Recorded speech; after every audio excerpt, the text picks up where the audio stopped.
Alors le myélome, c'est un cancer, il faut être clair, c'est un cancer de la moelle osseuse. Le diagnostic s'est posé d'une manière brutale.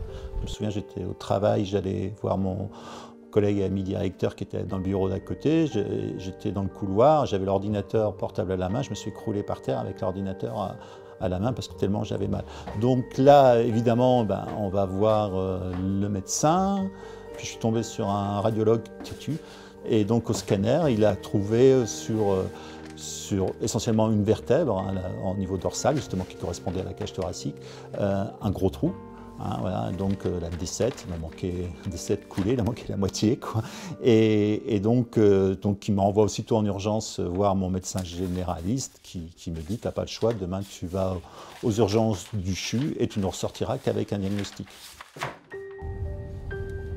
Donc aujourd'hui, je suis en rémission, donc le médical, je le vois peu. Donc en tant que telle, la maladie, de ce côté-là, elle n'est pas très présente. Par contre, elle est quotidienne, elle est permanente dans le sens où je ne suis jamais à zéro en termes de douleur. Et puis aussi par rapport à la fatigue. C'est-à-dire que quelque chose que je pouvais faire, ramasser du bois, faire des choses comme ça, bricoler, soit j'en fais 2 fois moins, ou soit je mets 2 fois plus de temps. Par rapport à ma vie d'avant, je ne suis plus le même, quoi. Voilà, et donc la maladie, c'est pas parce que je suis en rémission que la maladie a disparu. Il faut que Nathalie soit d'accord. Mais c'est bien ce que je... Voilà, on est bien. Ouais, tout à fait, ouais. J'ai arrêté mon métier et j'ai essayé de reprendre avec plutôt des collègues qui faisaient à ma place pour pas que je m'aperçoive que j'y arrivais pas. Et quand je m'en suis aperçu, c'est ce qui m'a fait arrêter, quoi. C'est ce qui était insupportable. Un vendredi à 15 h, je me suis levé et je suis allé voir les collègues, je dis: je pars. Donc je suis parti.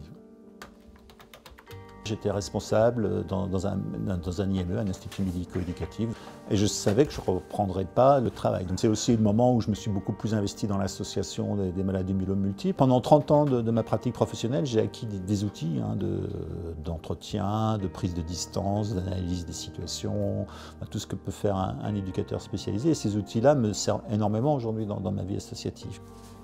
La maladie, elle bouleverse la vie du malade et elle bouleverse la vie de son entourage. Elle change notre caractère, notre façon de réagir. On peut être plus irritable, alors soit par la maladie, soit par les traitements aussi. Les aidants ont une capacité à encaisser, de se mettre en retrait et d'encaisser pour le malade en s'oubliant. Et c'est pas simple pour le malade forcément de s'en apercevoir.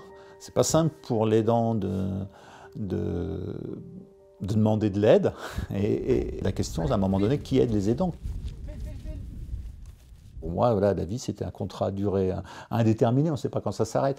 Et avec l'arrivée du myélome, oui, tu te dis, oui, ça peut s'arrêter quand même de manière assez précise, assez rapidement, avec des étapes. Prochainement, je vais être grand-père, ça c'est une étape, quoi. Il y a 6 ans, je me disais, est-ce que je serai un jour grand-père? C'était pas gagné. Aujourd'hui, c'est gagné, quoi. Donc maintenant, voilà, l'étape suivante, c'est de voir grandir les petits-enfants. On voit que l'expérience de vie des malades augmente chaque année de manière assez fabuleuse. On voit des malades pour qui il n'y avait pas de solution, qui avaient essayé tout ce qui existait auparavant et qui étaient en échec dans tout ce qui existait auparavant. Il y a de l'espoir, il y a beaucoup plus d'espoir.